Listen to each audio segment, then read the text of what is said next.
Assalamualaikum warahmatullahi wabarakatuh. Perkenalkan, nama saya Ani Hairunisa.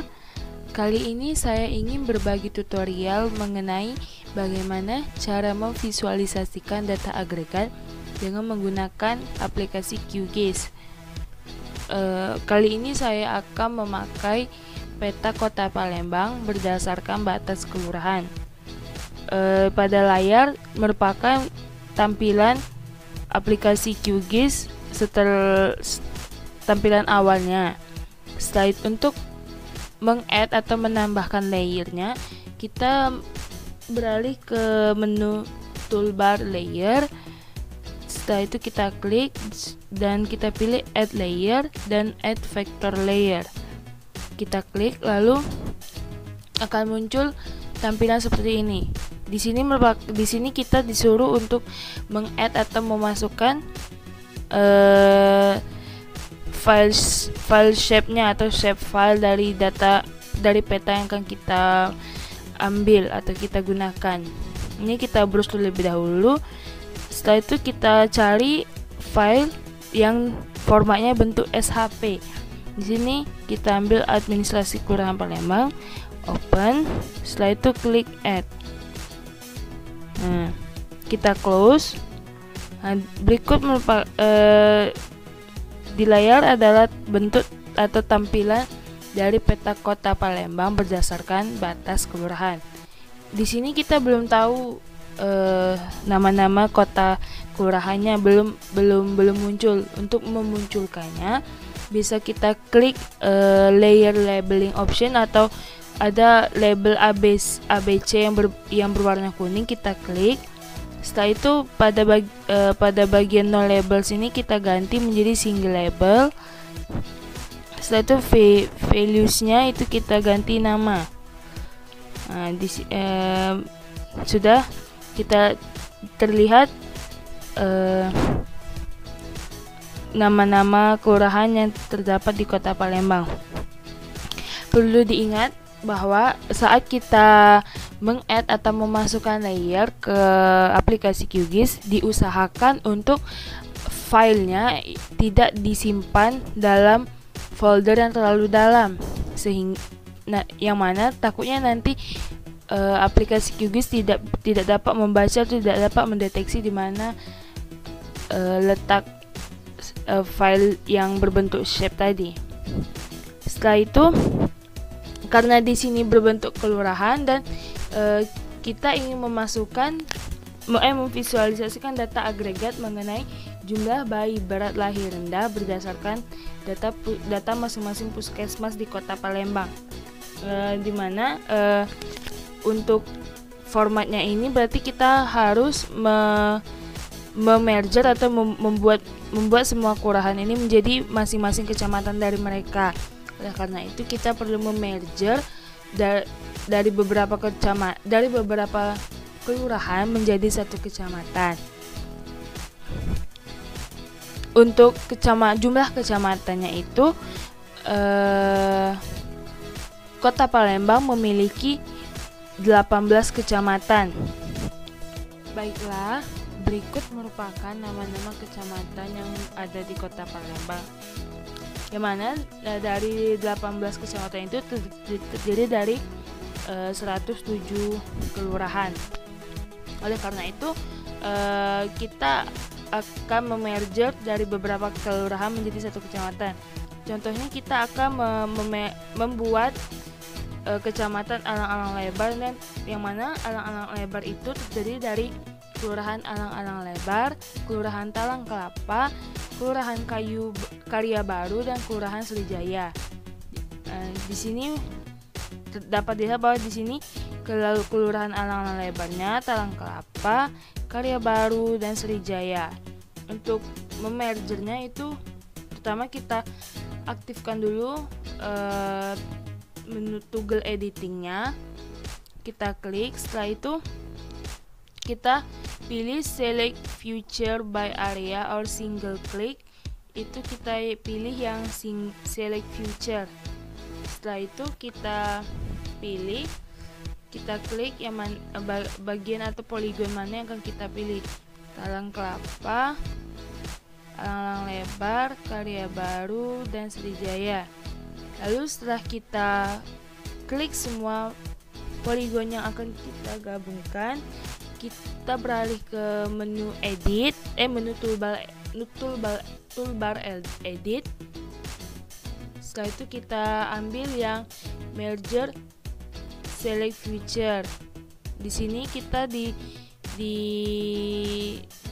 ditampilkan menunya seperti ini. Kita klik yang bagian bawah yang merge. Setelah itu kita ganti namanya menjadi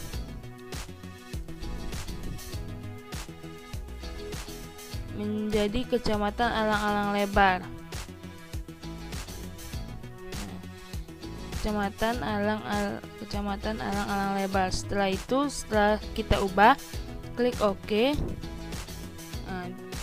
Ini merupakan tampilan dari Kecamatan Alang-alang Lebar setelah kita merger atau kita gabungkan dari beberapa kelurahan yang termasuk dalam Kecamatan Alang-alang Lebar.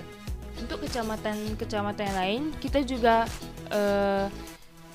melakukannya seperti yang tadi. Kita gabungkan beberapa kelurahan menjadi satu kecamatan, lalu kita ubah namanya menjadi kecamatan apa sampai semuanya selesai. Semuanya telah diubah. Baiklah, setelah kita melakukan merger semua data, kita akan melakukan penambahan field atau variabel pada atribut table untuk memasukkan jumlah kasus BBLR pada setiap kecamatan. Adapun langkah-langkahnya, pertama kita klik open attribute table. Setelah itu klik add new values, add new field. Di sini ada name itu nama variabel atau nama yang akan dibuat di kolomnya. Setelah itu length itu panjangnya kalian bisa buat berapa, 5 atau 10 terserah. Di sini saya buat 10. Setelah itu oke. Nanti akan muncul seperti ini, jumlah BBLR. Setelah itu kita akan mengisinya per masing-masing kecamatan. Itu misalnya di Kecamatan Ilir Barat terdapat 1 kasus, Kecamatan Ilir Barat 2 itu tidak ada kasus atau 0 kasus. Kita isikan semua jumlah kasus BBLR pada masing-masing kecamatan. Di sini saya sudah mengisinya. Setelah itu kita akan lanjut ke bagian visualisasi data agregatnya. Itu langkah-langkahnya. Pertama, kita klik pada layer, klik kanan. Setelah itu pilih properties. Setelah itu di sini ada yang paling atas itu ada bagian single simbol, itu kita pilih graduated. Kenapa pilih graduated? Karena graduated itu kita bisa melihat daerah mana yang tinggi kasus BBLR-nya, karena dia bisa membedakan. Yang tinggi biasa itu warnanya pekat, yang sedang itu kategori sedang itu D-nya warnanya itu tidak terlalu pekat, dan yang tidak ada kasus atau kategori rendah itu biasanya warnanya putih atau disesuaikan dengan pilihan yang ada di QGIS ini. Jadi kita pilih graduated. Setelah itu values-nya kita pilih yang jumlah BBLR. Setelah itu classesnya ini berapa kategori, terserah kita mau buatnya berapa.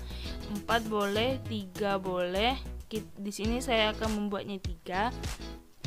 Pertama ini kalau kalian tidak cocok dengan values yang diberikan secara otomatis oleh QGIS, kita bisa mengeditnya. Misalnya di sini lowernya saya ingin 0 sampai 13. Setelah itu dari 13 sampai misalnya 27. Dan yang terakhir yaitu 27 sampai 40. Nah, ini bisa. Nah, legendnya itu ini misalnya pengkategoriannya, misalnya yang ini rendah, yang ini sedang, dan yang ini tinggi.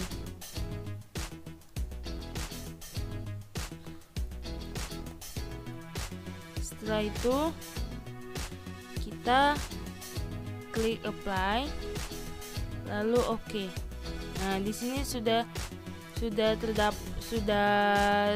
dapat kita lihat bahwa kasus yang paling tinggi yang mana memiliki jumlah kasus BBLR terbanyak yaitu berada di Kecamatan Kalidoni dan di Kecamatan Seberang Ulu 1, sedangkan yang sedang, tingkat kategori sedang itu berada di Kecamatan Kemuning dan Kecamatan Pelaju.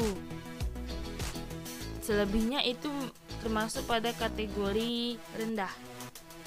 Mungkin hanya itu yang dapat saya sampaikan untuk pertemuan berbagi tutorial mengenai memvisualisasikan data agregat menggunakan aplikasi QGIS. Saya akhiri, wassalamualaikum warahmatullahi wabarakatuh.